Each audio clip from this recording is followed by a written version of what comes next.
नमस्कार दोस्तों, दीपक कुशवाहा आशुलिपि के चैनल पर आप सभी का स्वागत है।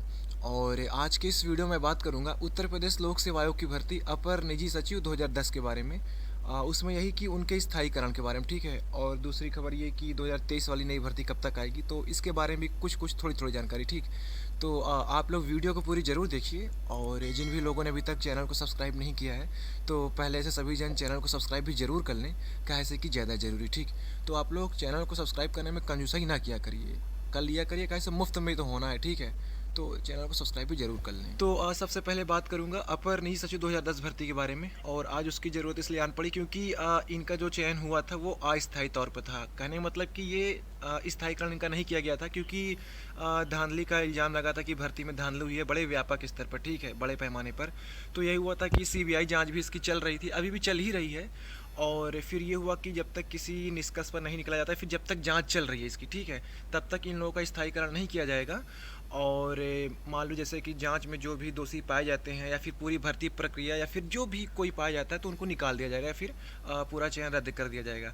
तो फिलहाल अब ऐसा कुछ नहीं होने वाला है। अब एक इन सभी के लिए खुशखबरी है कि इनका स्थायीकरण होने जा रहा है, ठीक है। हालांकि ये सब कुछ 15-20 दिन पहले ही हो चुका था, लेकिन अब यह था कि पहले सारी चीज़ें सार्वजनिक नहीं हुई थी, तो अब ये सारी चीज़ें आज से सार्वजनिक हो गई, ठीक है। तो आज के अखबार में इसको लेकर यही खबर छपी है कि एपीएस के स्थायीकरण पर प्रमुख सचिव मुख्यमंत्री ने मांगी रिपोर्ट। तो देखिए है कि अच्छा ये भी है कि अब ज़रूरी भी हो गया था कि तकरीबन 5 साल हो रहा है, जांचें चल रही, कुछ होना ही हवाना नहीं है, ठीक है। तो खैर देखिए, लिखा है कि उत्तर प्रदेश लोक सेवा आयोग की ओर से अपर निजी सचिव भर्ती 2010 के तहत चयनित 221। अच्छा, आगे और चीज़ें बताता हूँ इसमें भी। तो देखिए 221 एपीएस के स्थायीकरण पर मुख्यमंत्री के प्रमुख सचिव ने सचिवालय प्रशासन विभाग के प्रमुख सचिव से रिपोर्ट मांगी है। और प्रतियोगी छात्र संघर्ष समिति के अध्यक्ष अवनीश पांडे ने मुख्यमंत्री को पत्र लिखकर शिकायत भी की थी लिखा है, ठीक है, ये पुरानी बात हो चुकी है, यानी की थी कि सचिवालय प्रशासन विभाग के कुछ अधिकारियों ने घोटाले से चयनित एपीएस से मिली भगत कर मुख्य सचिव की बैठक में गलत और भ्रामक तथ्य प्रस्तुत कर स्थायीकरण कराने का निर्णय करा लिया है, ठीक है। फिर अवनीश का कहना है कि 221 में से अधिकांश के चयन में फर्जीवाड़ा और धांधली की गई है। सीबीआई ने प्रारंभिक जांच में पाया कि भर्ती में घोटाला करके चयन किया गया है। सीबीआई इस मामले में एफआईआर दर्ज कर विवेचना कर रही है। इस मामले को लेकर सुप्रीम कोर्ट में चल रहे मुकदमे में राज्य सरकार ने अमेंडेड काउंटर एफिडेविट दाखिल कर स्वीकार किया कि हाँ, लोक सेवा आयोग ने संगत सेवा नियमावली के प्रावधानों का उल्लंघन करके यह भर्ती संपन्न कराई है। इतनी ही नहीं, महाधिवक्ता ने राज्य सरकार को परामर्श दिया कि 2010 की भर्ती में चयनित एपीएस का स्थायीकरण शासन स्तर से न किया जाए। बकौल अवनीश से इस सब के बावजूद इनके स्थायीकरण का फैसला लिया जाना असंवैधानिक एवं सीबीआई जांच को प्रभावित करने की साजिश है। तो जो ये इल्ज़ाम लगाए थे अवनीश पांडे, तो इनका कहना है कि भैया बहुत चौचक धांधली हुई चपक के, इसीलिए इन लोग का स्थायीकरण ना किया जाए। हालांकि ये सारी बातें पुरानी हो चुकी हैं, अब स्थायीकरण होने से कोई रोक नहीं सकता, ठीक। फिर आगे लिखा है कि सीएम को लिखे पत्र में अवनीश ने इन बातों को ध्यान में रखते हुए स्थायीकरण के निर्णय को निरस्त कर इसमें संलिप्त अफसरों के खिलाफ कार्रवाई करने की मांग की थी। अवनीश के पत्र का संज्ञान लेते हुए मुख्यमंत्री के प्रमुख सचिव संजय प्रसाद ने सचिवालय प्रशासन विभाग के प्रमुख सचिव से 1 सप्ताह में मूल पत्रावली व आख्या प्रस्तुत करने को कहा है। विदित हो कि 2010 में एपीएस के 250 पद थे। 4 चरणों की परीक्षा 3 अक्टूबर 2017 को 249 अभ्यर्थियों को चयनित किया गया था, ठीक है। तो बाकी जो 250 पद है, 249 एक खाली चला गया था। अप्रैल से जून 2018 के बीच अभ्यर्थियों को कार्यभार ग्रहण कराया गया। भर्ती 2010 की थी, नियुक्ति 2018 में हुई है, ठीक है। मतलब 8-8 साल लगा दिए इन लोग करने में। और फिर है कि 30 नवंबर 2018 को ज्वाइन करने से रह गए 26 अभ्यर्थियों की ज्वाइनिंग पर सीबीआई जांच पूरी होने तक रोक लगा दी थी। तो ये जो 226 लोग नियुक्ति ले चुके थे, बाकी कितने लोग ले चुके थे, 221 लोग नियुक्ति ले चुके थे और बाकी 26 लोग बचे थे। तो 221 लोगों को आनन फानन में नियुक्ति करा दी गई थी कि भाई जल्दी आओ पकड़ लो, वरना फिर वहीं जांच वाँच बैठ जाएगी, दिक्कत हो जाएगी। तो ये जो 26 लोग हैं ये बच गए, बाकी वो 221 लोग नौकरी पा गए, ठीक है।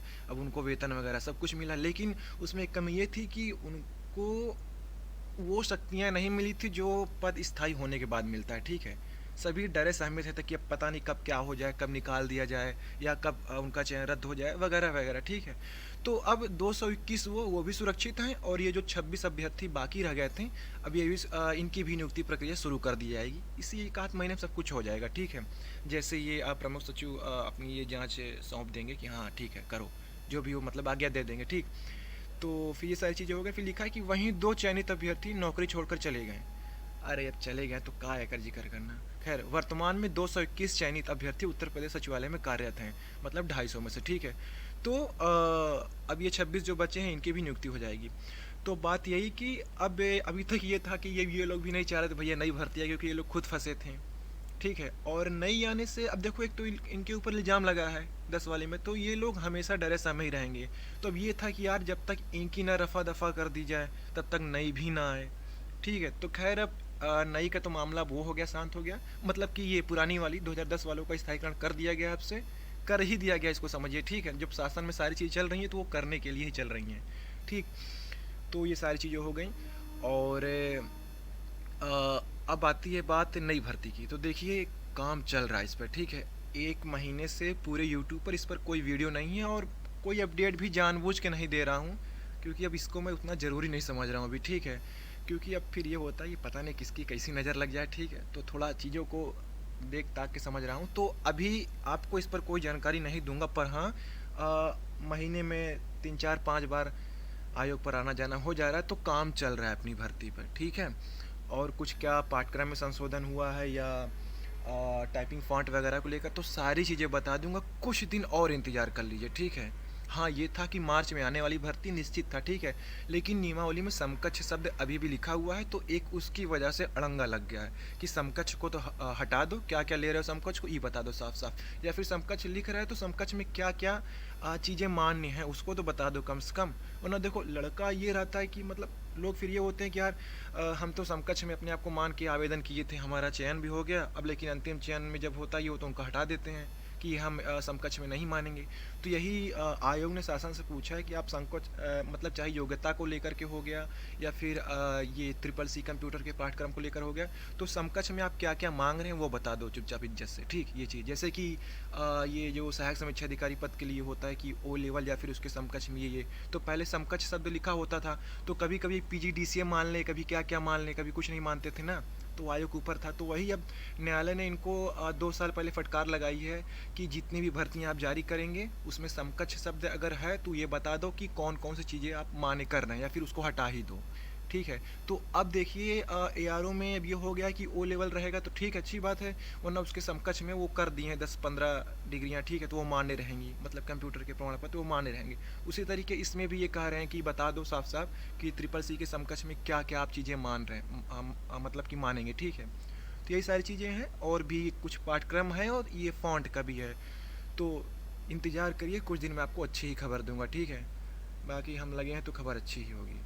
तो ठीक है, कुछ दिन और रुक जाइए, बाकी नई भर्ती आपकी आ ही रही, ठीक। तो ठीक है, आज की इस वीडियो में बस इतना ही था। पूरा वीडियो देखने के लिए धन्यवाद। जय बजरंगबली।